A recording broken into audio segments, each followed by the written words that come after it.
Hey everyone. Before we jump into this conversation with Lolly Spindler, I want to give you a quick lens for why I asked her on and what I want you to listen for. So, first of all, I've known Lolly for a little bit of time, and I found out that she was actually the copywriter for the Try Life On podcast in the background, and I had just never met her in person, and somehow we made the connection, actually through a common friend. And we've been talking in the background for quite some time, and I finally was able to get her on the show. Actually, she tried to come on the show several times, but I had to cancel a few times, so I was very happy to get her. Now, why I think it was important for her to come and what I want you to listen for. Well, a lot of you reach out to me and say some version of, I want to work for myself, but I'm scared to leave the job. Totally get it. I'd love to live somewhere else, whether it's another city, another state, especially another country, but I don't know how to make that real. Totally get it. I feel like there's a book or a story in me, or even newsletters, the way that you write newsletters at trylifeon.com, Maurice, but I don't even know where to start. Lolly has already walked through those exact doors and she's helping other people do the same. You're going to hear how, in a single moment, she got a phone call while she was in Cambodia that her full-time job was gone, effective immediately. Now she's from California. She happened to be working a program called Remote Year and was in Cambodia. They supported her going there, and then 2 months later, they informed her that she no longer had a job. It forced her to decide whether she was going to stay in the old story or bet on herself. She had a small freelance writing business on the side already. And instead of scrambling to recreate job safety, which is what most people would do, she moved that to the front burner and let it become her vehicle for life. And that's what I love. She just jumped. She just did it and course corrected along the way. That's the first thread I want you to listen for. One, how she responded to the loss of security. Don't just listen to the facts of the story, listen to the choices she makes in the days and weeks after that call. Many of you are sitting on a side skill or a small business like she was. So pay attention to how she treats that as a real path, not a hobby. A lot of us have those little things that we can make a path of life, but we just don't recognize it. She did.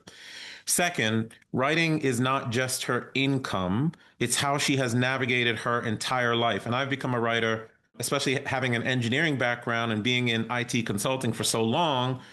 I had a technical mind, and then I started writing, and my mind shifted to being much more creative. Since she was a kid with big feelings and no one to talk to, she used the writing process to work on her emotions, make sense of her experiences, and ultimately design the life that she wanted. Today, she helps other people do the same, from high earning professionals who want to turn their expertise into a book, like potentially me, to people who don't even believe they're creative yet. So watch for this. She's using writing as a tool to heal and to design life. Okay, so Try Life On is all about designing your life, and she uses writing to do that. Listen to when she talks about why putting pen to paper slows your brain down enough to see what's really going on, how prompts and constraints actually make creativity easier, and how she coaches people to put themselves into their stories instead of hiding behind steps and tactics. If you ever thought, I'm not a writer, I want you to really lean into that part. And identity. Lolly could have just stayed a freelance writer. Instead, she gradually shifted into owning her own agency, then started coaching people, then became what she calls a book doula, helping people birth entire worlds through their books. None of those shifts came with a permission slip. She just did it. She just kept allowing herself to grow. And when we are expanding in life, that awful feeling sometimes that you should be doing something is you not following that expansion. Lolly followed it. Okay. That's another thing to listen for. She shifted self concept without blowing up her life. Notice how she strings her identities together instead of throwing them away. She went from writer to agency owner to teacher to coach. I've done something fairly similar. That's a blueprint for a lot of you who feel boxed in by the title on your business card. All right. And then finally, because I love talking about geographic freedom, her place and home. So Lolly's worked from more than 30 countries, but what matters to me is that she chose a home, Mexico. In fact, Mexico City, which wasn't a random stop, it became her forever destination. Now, mind you, she's from California, so we talked a lot about how she got to Mexico. She built a quote, family of choice, end quote, something that her mom taught her. I talk about that a lot, being the center of my family and friendship circles. I loved how she talks about building a family of choice. She learned the language, she got residency, she figured out our healthcare and day to day life and said, this is where I'm staying. And then, so the last thing I want you to listen for is what intentional living actually looks like on a Tuesday afternoon for her. It's not the highlight reel, it's not the Instagram stuff, it's the routines, the community, the slower pace of life, and all the practical logistics that make living somewhere else normal instead of some fantasy. So if you ever felt like just a log that's floating down the river of life, family, school, career paths you didn't really choose. This episode is an example of someone who decided to carve out her own channel. That's why I love this so much. That's why I track Lolly down. That's why I respect her as I do. Same world, different way of moving through it. So as you listen, keep asking yourself, where am I waiting for permission the way Lolly didn't? What small skill or side thing in my life could move to the front burner? And what would a family of choice or a life that actually fits me look like? With that frame in mind, let's get into it. Here's my conversation with Lolly Spindler.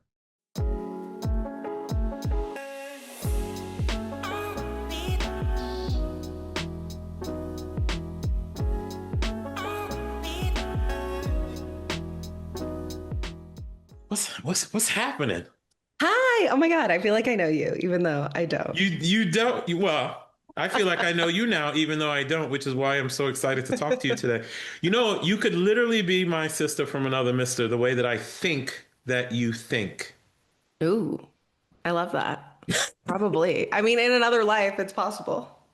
I know, well, maybe, maybe, but it's so good to finally sit down and meet you and stuff. I know. I agree. Yeah. So you're in Mexico City today. So I'm in coastal Maryland today. Oh, nice. And yesterday I was on a flight from Brussels to back to Maryland from Beirut, Oh, and I wow. was researching you. Oh, That sounds very ominous and whatnot. I'm So like, oh God. I know, What but is I she was going to cover? oh, Maybe a something lot I don't even actually, know. a lot.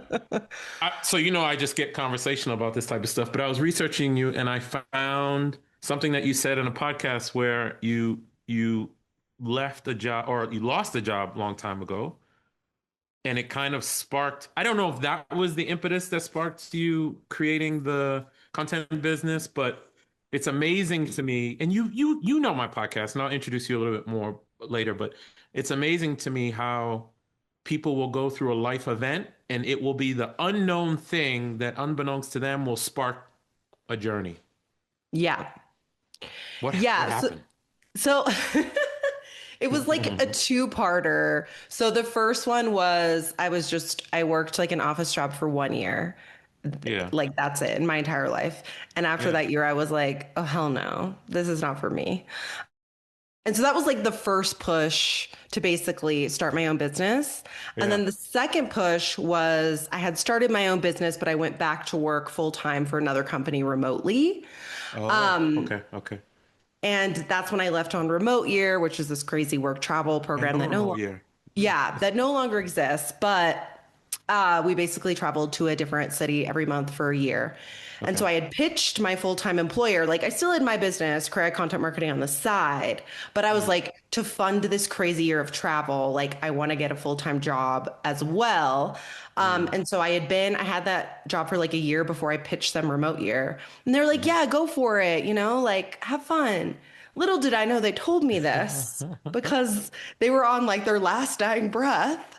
Uh-huh. And 2 months into the program, they called me and they're like, oh, yeah, we're going under. Like, no 2 weeks notice, nothing. Like, you don't have a job starting today. And I was like, oh, Mm, okay. And I was in Cambodia at the time. mhm. And so it was like a blessing in disguise because I still had my business on the Yep, side. I had a couple clients, but yep, all of my time was going to this full-time job. And so when yep. they were like, we're going under, no severance, nothing. You don't have a job starting today. I was like, all right, well, thank God I still have my little baby freelancing business on the side here and I could bring it to the front burner now. And so like that's really what pushed my business into its next phase of evolution was because I had to. I had no I choice now. love it. I love it. I think people don't realize that things are happening for them, not to them. But I we agree with get there that. eventually. All right, so check it out. I'm gonna read something. We're gonna get Ooh. granular. I'm gonna read what I have learned about you. Because this is the baseline of what I know about Lolly Spindler, but you know the podcast well. You know the Yeah. types of people who are probably listening to the podcast. They are people who want to leave corporate, go be an entrepreneur, quit being an entrepreneur because they just followed what was popular on Instagram and they want to go be a baker or go back to corporate. Yep. Everybody's got a story that they want to follow or they think that they want to follow. Their heart is in it, but they for some reason haven't jumped. And I think that's why they listen to the podcast. So I'm bringing you today, someone who's actually been behind the words of my show for quite some time with your writing. So it's cool to meet you. But Lolly Spindler is a writer, a content strategist, and the founder of Korea Content Marketing, a fully remote content agency you have run, I think, for more than 30 countries. I think that you have been in 30 countries or Yeah. worked remotely in 30 countries, losing a job that we just talked about that pushed you into building your own freelance writing business, and you've been working for yourself and traveling the world ever since. I heard you on the Maverick show. Oh, yes. I Yeah. love Matt. Matt was on my remote year group with me. Yes. Yeah. And I saw Yeah. you on video. Yeah. You're now Oh, living yeah. in Mexico City, which I think you've been there for maybe 8 years now, based out of Yep. Mexico City for about 8 years. You run your own marketing company. You help people using writing to heal. By the way, my newsletters have been such a healing tool for me too Oh, on I my love own that. journey. You help people tell their story, build six-figure freelance writing businesses so they can leave the standard 9 to 5 path and design life on their own terms. And like I said, you've been the copywriter for Try Life On for some time. So a lot of what you folks see on the podcast platforms comes from the fingerprints of this young lady here. And today I want to unpack how you did it, how you use words to buy your freedom. I want to repeat Ooh, that so people pick it up. How love you that. use words to buy your freedom and what you had to unlearn about work and money and what someone listening from a cubicle can actually do if they want to follow a simple path. So that is my understanding of your journey.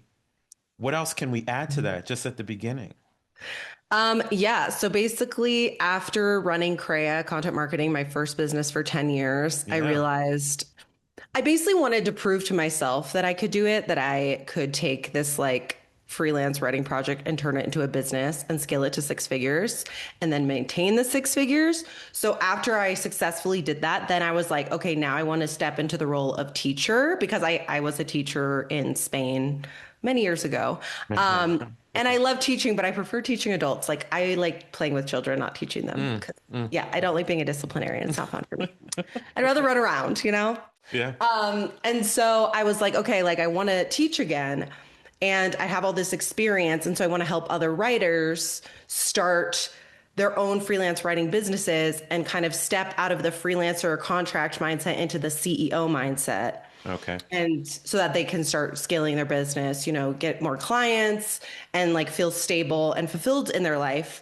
And then, like, the second evolution of that was okay, like now, if you can buy back your time, Mm, how do you want to invest that time? And so I went into like the creative side too. And I was like, okay, people who want to start writing their books, now they have the time to tell their story. I want to mm, help and support those people as well.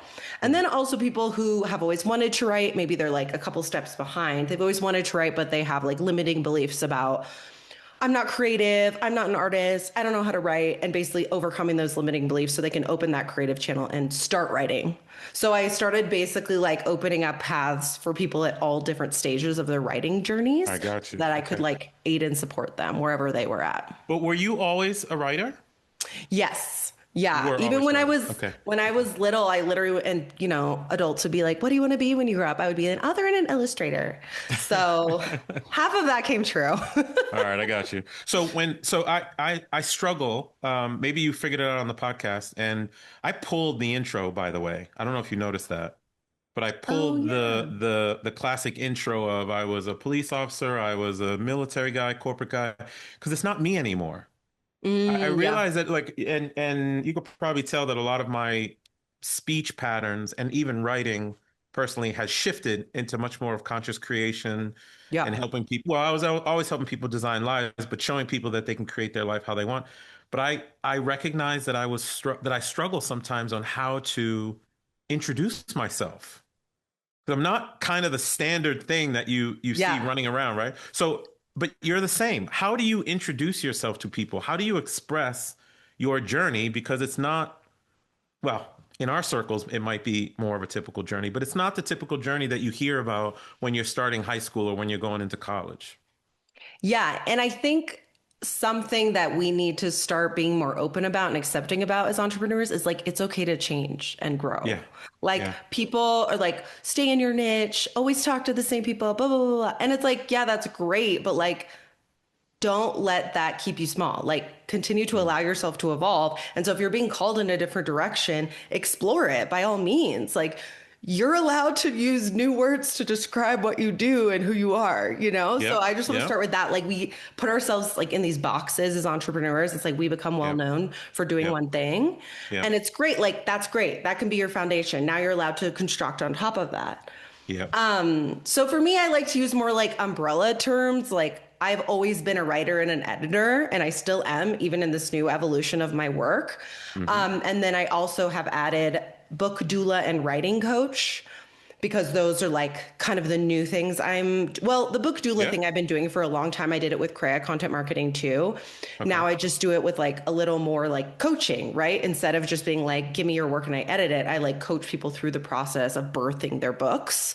Okay. And so I just use that language a little bit to show like there's a little more intentionality behind it. Like it's not just like the action of like writing it. Yeah. I help Like people write books. It's a little bit different. yeah, Yeah. yeah. Yeah. I got And you. then like now I've added like writing coach on there too, because like that's this new business that I've started these past 2 years is like this coaching path and helping other people. So, I mean, but it's going to evolve. It's going to change and I'm okay with that. You know, like if I start doing something else, I'll throw that in there too. Like it's okay to be a multi-passionate. I think that makes us much more interesting, For honestly. sure. And it opens up new doors for your business. Like you can serve people that you may have never been able to serve before, which is kind of But cool. isn't that it was that is that nerve-wracking for you? Is it I don't sense it is, but is it difficult for you to jump? You're talking about evolvement of, in my terms, in my, let's say, my curriculum of life, you're talking about shifting self-concepts from, just think about in my old world, which is not me Hmm. today, but going from corporate to police officer, it was just a totally different thing where you're moving from one self concept to another. So I guess maybe it's kind of still in the writing sense, but now you've moved more into a coaching sense. You're helping people birth their book, which is birth a world. It's not just writing. Yeah. And then I'm sure you're dealing with emotions management with people because um, a little bit of transparency. So I've thought about writing a book several times because obviously I Hmm. have a interesting background and I think I have a lot to offer the way that I know people, but it's scary to do that. So Yeah. is it a challenge for you to shift from one self concept to another? And then how are you helping people do the same? For me, I wouldn't say it's difficult just because I've been able to kind of thread them together, like weave them together. So Yeah. definitely like with my book clients, I think one of the reasons I went into coaching is because I've been doing it for so long. I just didn't label it that way. Mm. Because with when you are writing a book, it is really personal, it is really vulnerable, and it does sometimes feel like therapy. Yes, And it so I does. realized I was like, I'm already doing this work. I'm just Yeah. gonna start describing what I'm doing because like for example, I always say 10 different people could write the same book about real estate investing. The only thing, like the action steps, like how to get into it, blah, blah, blah, blah, how to Mm. basically do like multifamily or single family or whatever it is you want to do. The Hmm. only thing that's going to make that book your book is by inserting you into it. And so a lot of times I would have somebody who would give me like steps A, B, and C. And I was like, okay, this is great. It's actionable advice. But like the reader's not going to connect with this. If you want the reader to be invested in what they're Mm. reading and to have Mm. the experience and basically you have the impact that you want to have, you need to open up and be vulnerable and explain your journey within this world. So basically, like a lot of people, it's like, okay, well, why did you get into investing in the first place? Maybe they have like a money story and like, or a Mhm. money trauma when they were younger. And obviously that's like really getting into it, you know? And it's like, okay, so this sprung from like maybe you grew up really poor and you saw your parents struggle and you didn't want that for your children. And so you started learning about money at a young age and started investing and blah, blah, blah. So it's like, that's what's going to connect with people. That's what's going to connect with the reader. And so that's when I realized like, oh, I've been doing this just in like, a You know different it. way. And Yeah. so those are some of my favorite projects because I get to work with really intelligent, interesting people. But I get to help them also like tell their story in a way that connects with the audience they want to connect with. Can you talk about the emotional side of it for them and like Oh, how you yeah. help people manage that? Oh, for sure. Yeah. So I am like also very much like a yogi. So this also Hmm. helps in my some of my programs because in my like Right to Heal program, it's like we focus on meditation, breath work, movement. So these are the tools that I've used personally that have helped me that now I teach other people. It's like in the writing process, shit's gonna come up. So I want to give you tools so that if you need help managing it, you have these tools at your disposal to like regulate yourself, right? Oh, I see what you mean. Okay. Yeah. So because like sometimes like I'm not going to be there all the time when they're doing the actual writing. So it's like I Hmm. want you to have these tools at your disposal as well so that if you are having a hard time, you can, tap into this and get back on track. And then I will be there also like during, because I'm only there Yep. for like calls and stuff to like coach them through like the editing and like, okay, let's create the outline. And so when I'm going through the book, I'm like, okay, we need more of you here. Mhm. We need more of you there. And that's when like those things will come up and I'll really like dig deeper with them and be like, Yeah. tell me more about like your relationship with your father. You know it's coming. You know it's coming one way or the other. But that you make a really strong point that I want to tease out, which is okay, you're a writer, you're a content creator, you coach people. I believe you help people design their lives too, because innately that's kind of where it all leads to one way or the other. Yeah. Man, I just lost my train of thought on that. Shoot, I just lost my train of thought on that. But so take one step back. So you're doing all, oh, I got it, I got it. Okay. So you're Okay. doing all these things. So when people see Korea content marketing or somebody who's living in Mexico City and coaching people from around the world, they just think of the business aspect of it. But really, your whole life is kind of integrated into everything that you do. And you're using multiple skill sets behind what is a content marketing business or a writing business or what have you. And I think that's the lens that people don't see or will never feel just from looking through a website at who you are. Yeah, and that's kind of one reason I started my second business a couple years ago, and that's just like lollyspindler.com. That's like Write Your Path coaching. That's like more my Okay. coaching website. And basically I use create content marketing and it's like the model, right? Like this is how I was able to create this beautiful life. Here is that business. And then Mm. from that, I created my digital course, the Six Fig Freelance Writer.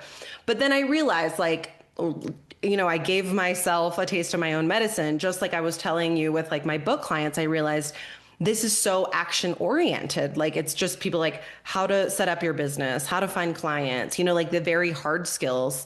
And I Mm. do have mindset modules in there, but I realized it was very in my masculine and I was kind of missing like this feminine creation side. And so I realized, okay, there's another opportunity here. So people who, want to learn how to express themselves via writing, like maybe they want to get on that path. They don't know how to like take the first step. And that's where the Right to Heal program kind of was birthed, was like kind of Ah, balancing that very masculine action oriented program, like digital course with yep. this like group coaching program. Be like, okay, like, but where do I start? Like, how do I even like begin to connect with like the written word?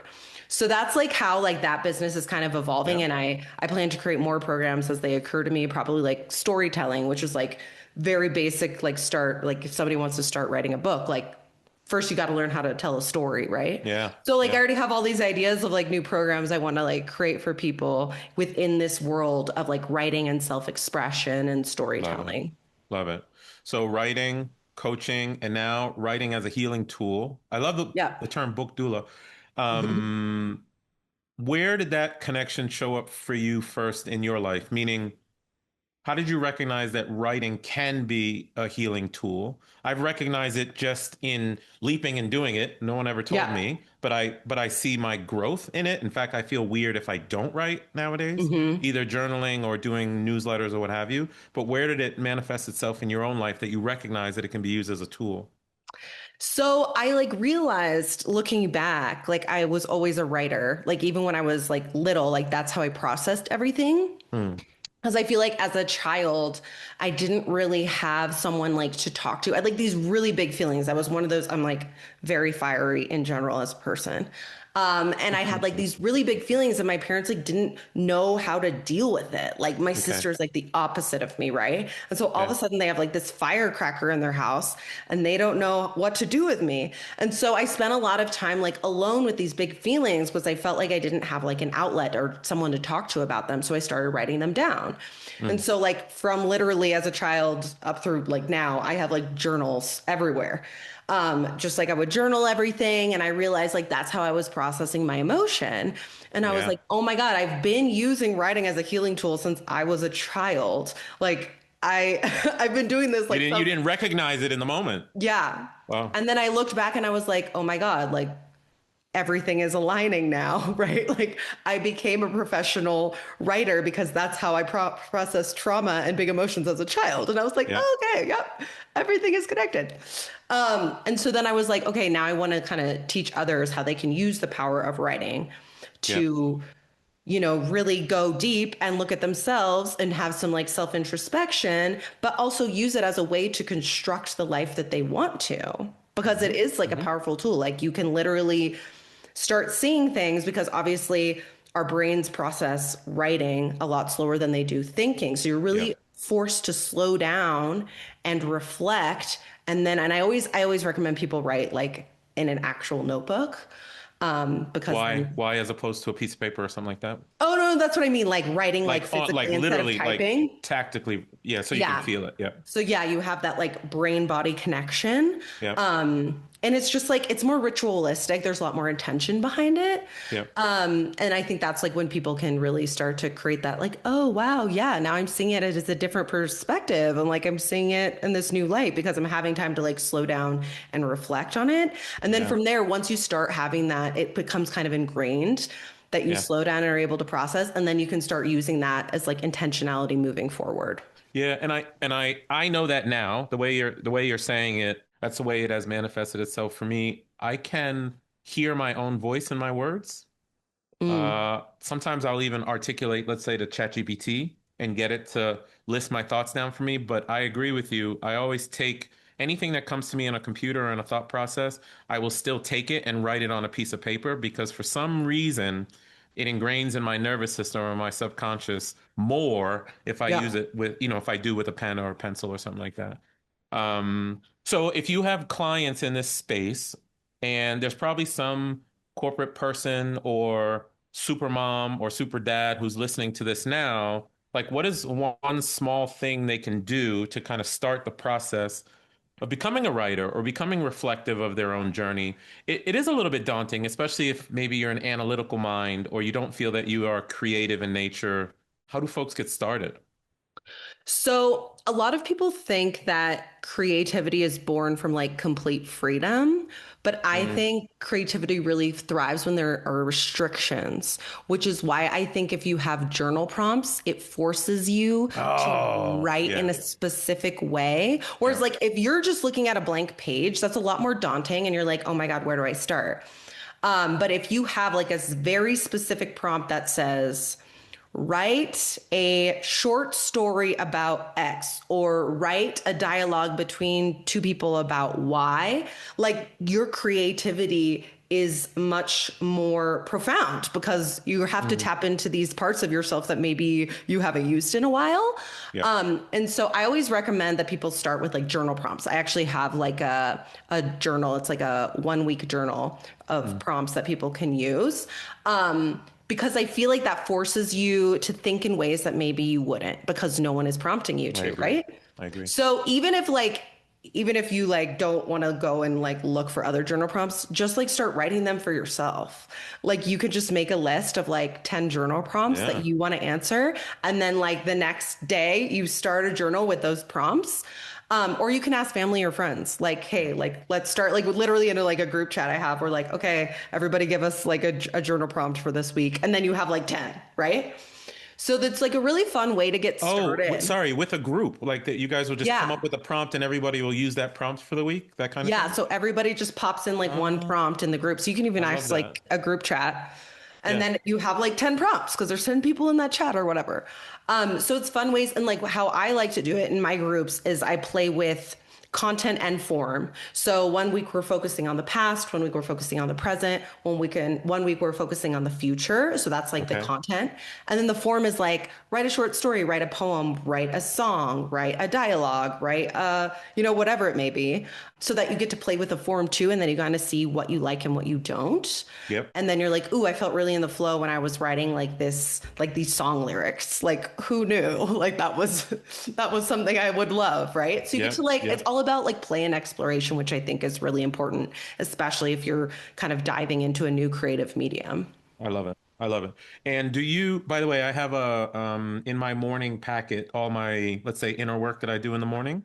Where I used to I be the love that. 4 a.m. gym guy. Now I'm the 4 a.m. Up reading verses or writing in my journal or listening to something heady or something like that I love after I it. meditate or what have you. But I have a structured journal which has prompts, and then I have an unstructured journal. I Yeah. find myself using the prompted one more than the unstructured one. I'll use the unstructured one or just a notebook to go Hmm. do like rampages of appreciation or gratitude where I will just go Ooh. nuts. Like everything that I can think of for the week that I have gratitude for. Like later in the week, I'll be like, man, I met Lolly this week and this is what I learned.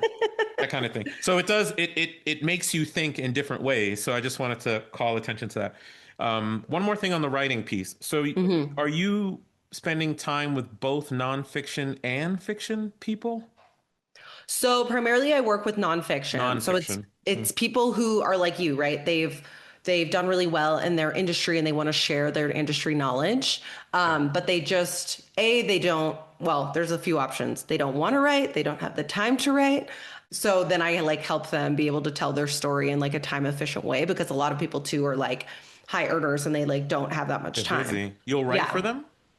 No, so basically I use their transcripts. So people who like aren't necessarily interested in writing or don't have the time, because some people will be like, I want to write it, I just need help. Mm. Other people will be like, I want a book, but like I don't have the time to write it. So we make like a really structured outline for them, like going like very deep on a call to be like, okay, what are the chapters? What stories are we telling in each chapter? What are like the main action items we want to make sure we talk about?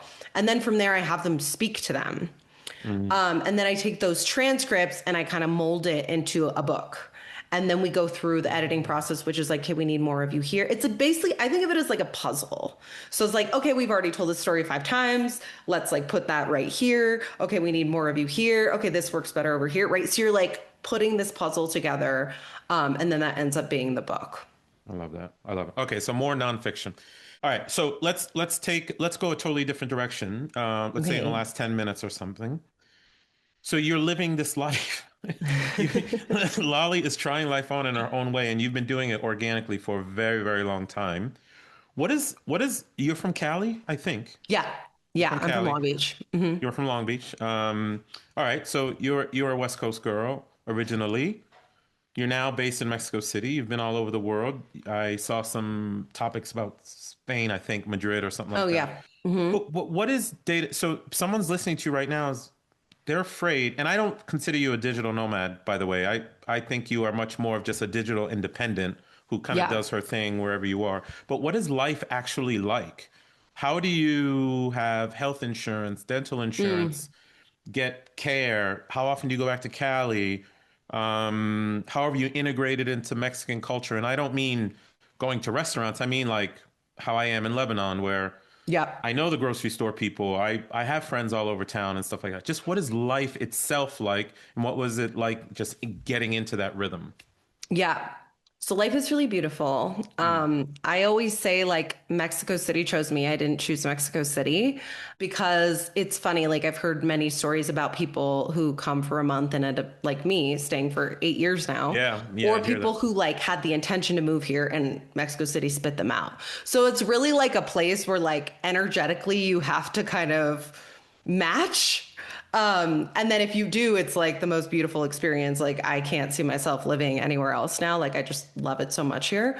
Just in Mm. so many facets of Mexican culture, like I am a match. And now looking back, it's like, oh, that's why I started learning Spanish at 13 years old because like I was gonna end up here, like things start to like click into place. The universe was looking out for you before you even knew Yeah. it. Yeah, Yeah, I was yeah. like always so attracted to like the Spanish language and music and culture. Mhm. And so like the first opportunity I had to start taking Spanish classes was 8th grade. And I was like, sign me up. And then I went through that for high school. I was like, president of the Spanish Honor Society and like the Spanish Club and the Salsa Club. And Yeah. then I ended up studying Hispanic language and literature in college. I moved to Spain. Oh, Yeah. you So have a it's basis like, for it. Yeah. yeah. So it's been Hmm. like a thread throughout my life. And then when remote year finished, I didn't really know what I was going to do. And I had a friend who was living here who worked for the company. And he Okay. was like, what's your plan when the program ends? And I was like, I have no idea. And he's like, well, I got a room opening up. My friend's doing a bike trip around Brazil. I was like, great, I'll take her room while she's gone. And I literally was supposed to be here for a month.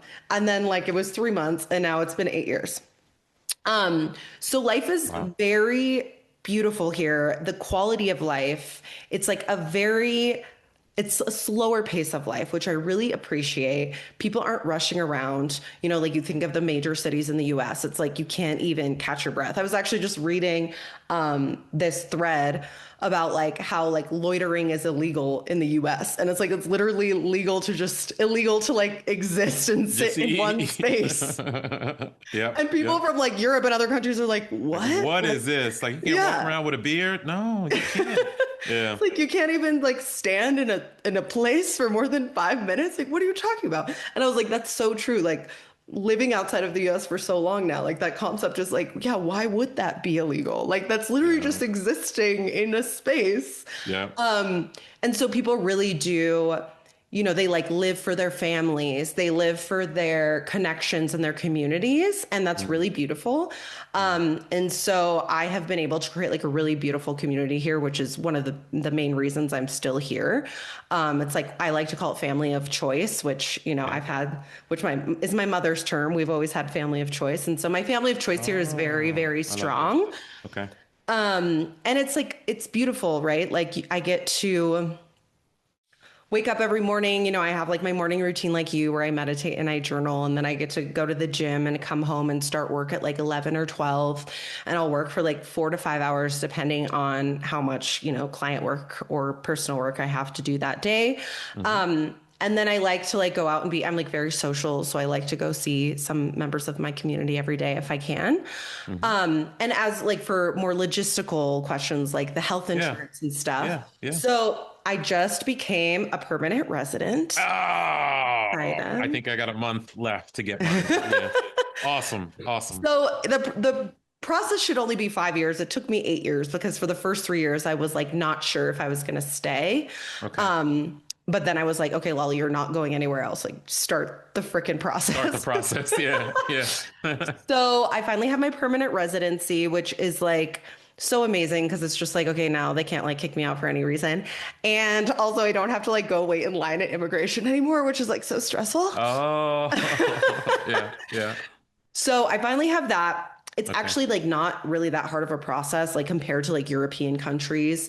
Mexico is pretty smooth with that process. You have to start it in the US, you come in, and it used to be you had to renew every year for 5 years, and that's when you switch to permanent. But now you Okay. can like start straight. Instead of doing 1 year, you can do 3 or the 5 years off the bat. So you don't have to renew every year anymore, which is amazing. So if Okay. anybody listening has ever considered getting Mexican residency, it's like the perfect time to do it now because you don't have to renew every year like I did. It's just a Amazing. pain in the ass. Yeah. For insurance, so medical care here is a lot cheaper than in the US, just in general. Okay. So I have travel insurance actually. And so if anything is to happen to me, that would be like a lot of money and I'm like hospitalized, like that is covered with my travel insurance. But for Mhm. like general doctor's visits, it's like $100 or less. And So so you're I just know, going out of pocket. If you need to, you can yeah. just go out of pocket to deal with it. Yeah, and like technically, like my travel insurance would cover that. Like after I think my deductible is like 250 or whatever. But it's like for me, it's not worth it. Like with like all the busy work and times, like Yep. I'd rather just pay the $100 and be like, okay, great, I'm done. Yep. Yep. Yep. So that on that side, like literally dental cleanings, anything, any doctor's needs I have needed in these past 8 years.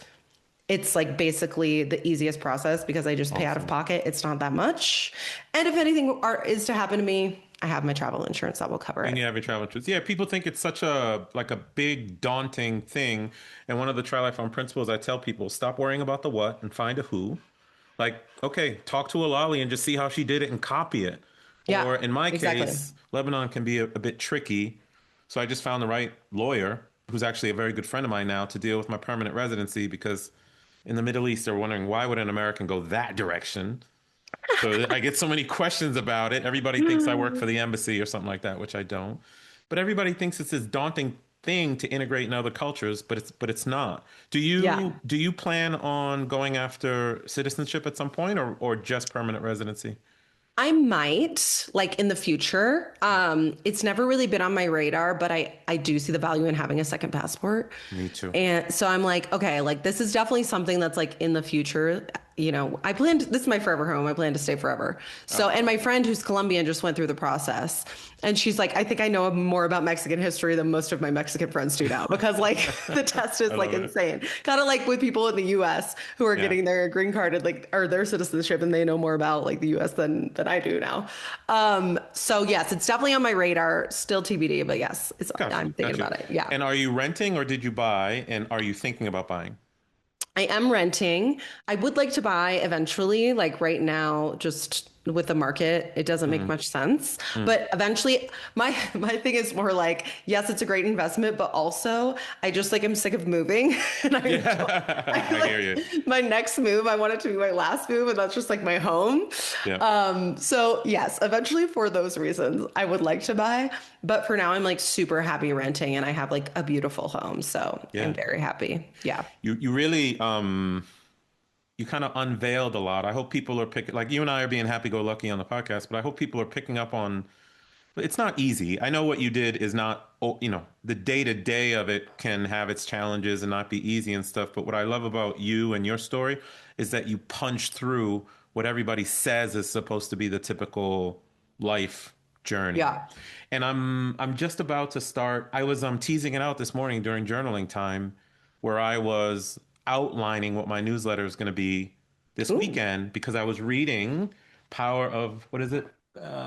Constructive Power of Thinking by Emmett Fox, which is a book my dad handed me Ooh. from the Oh, 1930s. Yeah. love that. And he was saying he kind of equates to religious stuff. I'm not very religious, but he was talking about Psalm 46, which effectively just says, look, Earth is just a manifestation. All the things that we do, the businesses, the clothes, the cars, the money, it's all going to turn to dust at some Mm. point. And we have a choice. It's just that sometimes we get disconnected from our source and we don't realize it. And the Yep. choice is there are people who are unconsciously going through life, and I call those people the log that is just kind of floating in the river of life. They're just going wherever the river takes them. Then there are the people who kind of wake up along the way or instinctively made conscious choices or were forced to make choices, i.e., your job let you go, that kind of thing. Hmm. And we're carving the river. We are the river and we're carving our way through life. It's a totally different thing. I love the fact that you are carving your way. You have carved your way. You even said, nope, this is forever home. I know exactly what I'm doing. Do you know how many people cannot say that? That never say, I know exactly what I'm doing? They have no idea. They're just, what is Yeah. everybody else doing? Let me just follow what everybody else is doing. You're a great story of someone who's not. And I tend to find a lot of that in expat communities. Mm. Is that your experience as well? Yes. And I will say it's like there's nothing exceptional about me that makes me like know what I want and what I'm doing. we all have this connection to our intuition. It's Yes. just a matter of like quieting down the mind enough so you can actually hear it. Yes. And so once you're able to actually like get rid of all of this programming we have, like my meditation teacher uses this beautiful analogy of like we're born into a house, but we don't choose anything in that house. And that house includes our language, our culture, where we're born, our parents, like all of these things like we're just born into. And we don't really have any choice in the Yep. matter. And so once we We start don't to know, and like it sets us on a path. exactly. And so once Yep. we can see the house for what it is and start to like kind of Mm. take out things from the house we no longer need, we can be like, okay, so like who am I really? And what am I here to do? And what do I want to do with my life? And like we can reconnect with that intuition that we all have. And then you're like, Yep. that's when you like can say, this is my forever home, or this is how I know I need to do this thing next, or create this program, or serve these people, is because we're all connected to that source, like you said. And like once you're just able to quiet yourself enough to hear it, Yep. like paths will start opening up for you, and you'll be Yeah. like, oh, And that's what I need to do. And it's that's like why the most like natural thing in the world. it is, but the world is too loud. Everything is Yeah. so damn loud. People can't hear it anymore. Folks are so disconnected from whence we came. That's why, if you picked up in just the work you've done for the podcast itself, my insistence on mental dieting, because Yep. I don't want to hear anything that I do not want to hear, which is social media can be good, but it's extremely loud. So I made the conscious decision to leave it all. Yep. And one of the best decisions I ever made in my life, even though it's how I met so many people, but it's not something I want to do anymore. Yeah. But yeah, I just love how you're carving your path. I thought you're an excellent Mm. example, and I disagree. I think you are special. I think you have figured something out. You are your own version of a superwoman. You are the goddess in your own world, right? And everybody Oh. should be the god or goddess of their own world. It's a conscious choice. You certainly made Yep. it, and I'm certainly finally happy that we got a chance to catch up with Yay. each other. And we have so much to talk about offline. I can't wait to talk to you. Yes. Well, Yeah, thank you so much for I having appreciate me. it. And Yeah, I just launching my own podcast, so you're going to be on mine now too. of course I am. When is it coming? I'm launching it this week because it was my birthday on Sunday. So for my Happy birthday present birthday. for myself, I'm launching the Right to Your Path podcast. And so it's people like us, right, who have Yeah, like yeah. consciously sat down to like write our paths forward. Um, Ah. so yeah, so I would love to have you. I can't wait. And I know a lot of other Yeah, people who would fit that mold. amazing. Lolly, thanks for coming on, and I will see you soon. Thank you so much. All right. All right. Hey guys, this is Maurice, host of the Try Life On podcast, and thank you for listening to another episode. I hope you are finding it useful in helping you design your own lifestyle that you don't need a vacation from. If that's the case, please consider dropping a review for me, whether in Apple, iTunes, or in Spotify. Drop a review, put some stars on it. Give me some feedback on how I can make the podcast better, what information you are looking for. I am doing my best to get information to you on the Try Life On principles, the 5 freedoms, how to build lifestyle, travel hacking, all of it. And I want to do it for you. So please do a review for me. And until next time, my name is Maurice Philogene, and this is the Try Life On podcast. Peace.